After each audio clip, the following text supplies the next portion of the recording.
Assalamualaikum warahmatullahi wabarakatuh.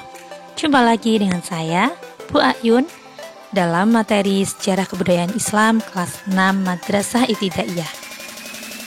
Kali ini kita membahas tentang Wali Songo yang berdakwah di Jawa Tengah, yaitu salah satunya Sunan Kudus.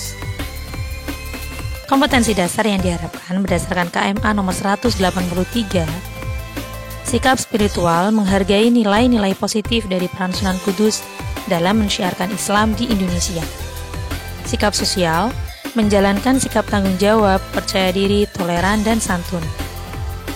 Pengetahuan yang diharapkan peserta didik mampu menganalisis biografi Sunan Kudus dan perannya dalam mengembangkan Islam di Indonesia, serta terampil mengorganisasi kembali peran Sunan Kudus dalam mengembangkan Islam di Indonesia.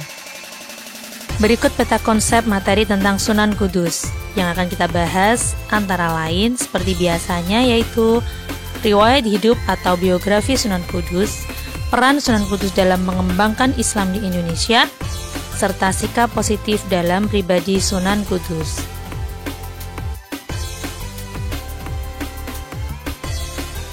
Riwayat hidup atau biografi Sunan Kudus.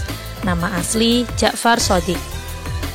Beliau adalah putra dari Utsman Haji bin Ali Murtado atau yang dikenal dengan Sunan Ngudung dan saudara kandung Sunan Ampel. Nama ibunya Syarifah Ruhil atau Dewi Ruhil. Ia adalah cucu Buyut Syah Ibrahim As-Samarkandi dan silsilahnya bersambung sampai Rasulullah SAW melalui jalur Sayyidina Husain bin Fatimah binti Rasulullah. Lahir pada tahun 808 Hijriah di Al-Quds, Palestina, dan mendapatkan gelar Waliyul Ilmi. Ia berguru kepada ayahnya sendiri Sunan Ngudung dan juga kepada Kiai Telinsing.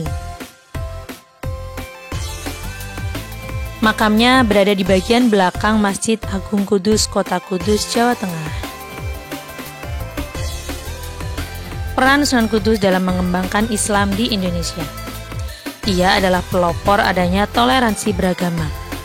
Misalnya, ia melarang penyembelihan sapi pada saat pelaksanaan ibadah kurban. Hal ini ia lakukan sebagai bentuk toleransi kepada ajaran agama lain yang memposisikan sapi sebagai hewan yang dihormati dan dikeramatkan. Ia juga melakukan akulturasi budaya Islam dengan budaya lokal. Misalnya, membangun masjid dan menara Kudus dengan arsitektur yang menggambarkan kompromi antara Islam dengan arsitektur setempat yang bercirikan Hindu.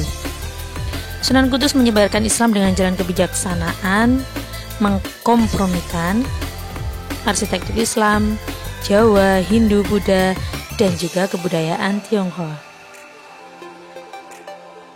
Beliau juga membangun padasan atau tempat wudhu yang berjumlah 8 dan di atasnya diberi arca. Hal ini memiliki makna bahwa dalam ajaran Buddha, arca ini adalah simbol keyakinan mereka. Dan 8 padasan maksudnya ada 8 ajaran yang dinamakan Asta Sanghika Marga, sebuah ajaran cara bersikap dalam kehidupan. Sunan Kudus berdakwah dengan seni dan budaya, antara lain menggunakan beduk dan dangan.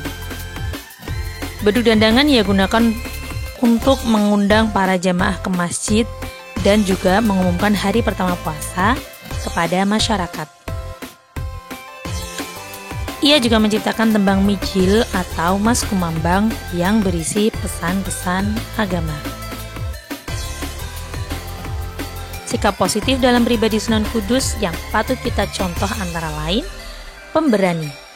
Sunan Kudus adalah mantan prajurit Kerajaan Demak, bahkan sebagai senopati Kerajaan Demak. Ia adalah sosok yang kreatif, misalnya menambatkan sapi di halaman masjid, sehingga masyarakat berbondong-bondong, ada apa? Sunan Kudus menambatkan sapi di halaman masjid, kemudian beliau mengumumkan bahwa dilarang menyembelih sapi karena untuk menghormati kepercayaan agama lain yang memposisikan sapi sebagai binatang yang terhormat. Hal ini merupakan bentuk akulturasi budaya Islam, Jawa, Hindu, Buddha, dan Cina. ia tuangkan dalam arsitektur Menara Kudus, Lawang Kembar, dan Padasan. Ia adalah seniman, di mana menciptakan tembang mijil dan mas kumambang. Ia juga sosok yang santun dan toleran. Jejak perjalanan Sunan Kudus dalam menyebarkan Islam dilaksanakan melalui jalan damai, terlihat dari peninggalan-peninggalannya.